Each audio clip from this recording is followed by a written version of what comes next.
Welcome to the Systems Accelerator Manager. We have quite a lot of things that we're going to be covering over the next several days. The intention of each of these is to build up on each other. And at the end of this, you're going to walk away with those 5 major wins that we talked about in that email series. So I'm really excited. But the very first thing we need to do, now that you've logged in for the very first time, is we actually need to go into the profile and add some of our details. Now, what this is going to do is it's going to allow Sam to be able to start to understand who we are, how we write, and what areas of real estate specifically we focus in. So let's go ahead, let's hop into the system, and I'll show you exactly how we find that. Now that we're in the Systems Accelerator Manager, on the top right-hand side, you are going to see hi in your name. And then next to that, there's a white circle with your initials. Now, if you click on that white circle, you're going to have a drop-down menu, and we're actually going to go into the profile this time. So once we're in the profile, this is where you're going to start to fill in all of your important details. So the very first one that you can fill in is your time zone. Now, if you fill in your time zone, this is going to help us later on for all of our automations so that it knows exactly when you want them to be sent out. After that, you can just go through and start filling out information about your brokerage, information about your company, as well as information about your team. Now, currently, because you are a trialing member, you're only going to have yourself as a team member, but once you upgrade to a full subscription, you will have access, depending on what tier of subscription, to other team members. So right now what we're going to do is we're going to fill out our specific team member. Now we do this by clicking into this account owner, and your name should be right next to it. Now, once we're in this, you can start working on your member name, all of the different roles you have, addresses, email, phone number, website.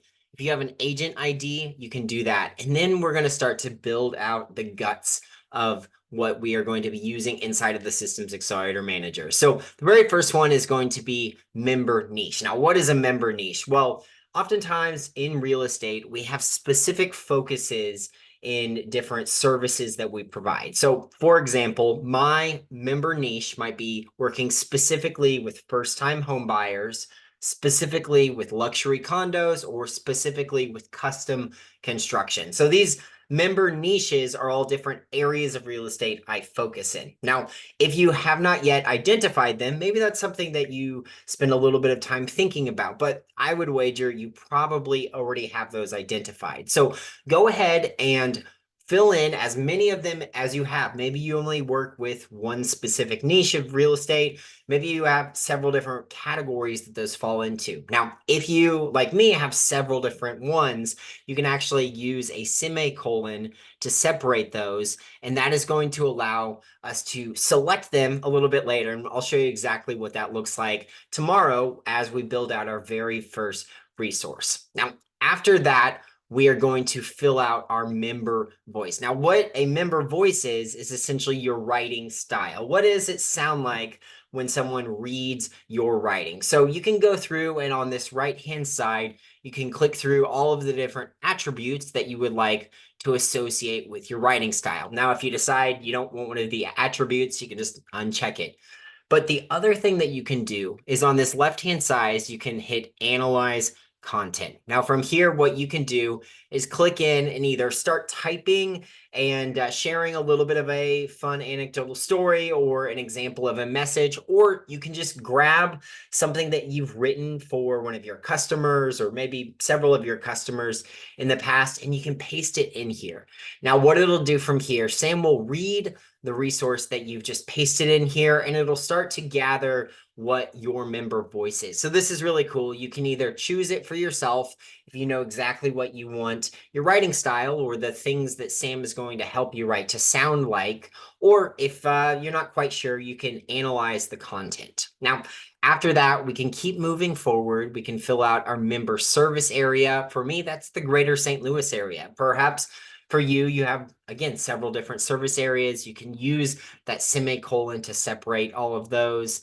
And then any additional information. Now, oftentimes I like to point people towards a profile that they might have on either their MLS, with their brokerage, or just on your website. If you start plugging in all of this additional information, you will be able to give Sam the context it needs. All right, now that we have our profile built out, what we need to do is we need to go ahead and add our email account. Now, the reason for this, over the next 14 days, we're going to be doing some really cool things inside of Sam that involve it really leveraging the power to be able to create custom content specifically for the person who's receiving it and then send it on your behalf. But to be able to do that, we need to add our email account. So we've made a really easy process, and we're going to go ahead, we're going to dive in that together. Navigating back into the Systems Accelerator Manager, on the top right-hand side, we're going to click on that big white circle with your initials again. And from the drop-down menu, we're going to select integrations. Now, you're going to see lots of different integrations, but today the integration we're going to be focusing on is this Google integration. So go ahead and click on it, and you're going to have a drop-down menu appear. Now, from here, what we need to do is click this blue Add Authorization button. Now, what this is going to do is it's going to bring a pop-out that if you have a Google account on this specific browser, it's going to pre-fill that, and you can go ahead and click on it. If not, go ahead and just fill in your Google email address credentials, and you'll be able to start that sign-in process. Now, from here, once you've signed into your Google account, Google is going to ask if you give permission to the Systems Accelerator Manager to have the ability to send emails on your behalf. So essentially what it's asking is, hey, are you okay with Sam being able to do this for you? Hit continue. And then it's going to ask you exactly what you want this email address to be doing. So we need to click this send emails on your behalf. Now, what this means is Sam is going to generate the email and it's going to send it out. At that point, it gets sent to Gmail. Gmail says, oh, I received this email that's supposed to be sent by me. It's being sent to me from Sam. I know Sam's a trusted authority, and so I should be able to send that out. But you have to verify that that's exactly what you want to do. Now, if for some reason you want to learn more, you could click that Learn More. And then after that, you can go ahead and scroll all the way down and hit this continue. Now from here, Sam is going to patch all of it together, and you're going to see your email account now available. Now, a couple of things worth noting here. If for some reason you have several different emails that you want to add, go ahead and just click that add authorization. Maybe you have a second email you want to use. Perhaps it's like my help at Workflow Secrets. Or perhaps you have an assistant or a personal email. Whatever it is, you can add these secondary emails. The same process will apply, and then it'll get added. At that point, you are ready to go, and you now have your email integrated. And we're going to be using this very shortly in the next several days. But before we do that, we need to actually generate some resources to start driving leads into our business. And we're going to build out some contacts, and we're going to do some other really crazy things. But this is the important first step, because we need to make sure that Sam both understands exactly who we are, and Sam has the ability to send out emails with us. So thank you for following along, and I will see you in the next training.